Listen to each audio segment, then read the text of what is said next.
Why isn't Apple making iPhones in this country? There's two different perspectives there. One is, hey, they have enough profits, margin, et cetera. They can choose to go invest them appropriately. The thing about supply chains is I call them sedimenting. And what happens is you start to build them a certain place, and then the plastics company is built near where they are. And then the resistor company, and then the display company, right? And so what happens is these other elements of the supply chain start to aggregate around the core elements of the supply chain. So they sediment into those locations, and that sedimentation takes decades. That's why I think the need for policy today, because CEOs need to stand up and make decisions that will be decades long.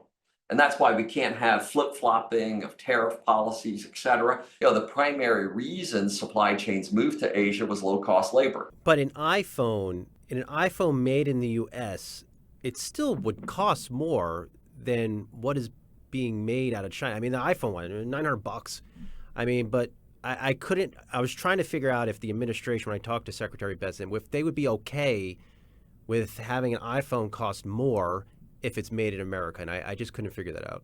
There will be cost associated with bringing supply chains back. So I think unquestionably you're going to see some cost increases, but the ultimate cost of a highly automated, robotics-driven supply chain is less than an Asian supply chain. There is the promise on the other side, and hey, I'm not shipping it across the ocean multiple times, but this will take a while.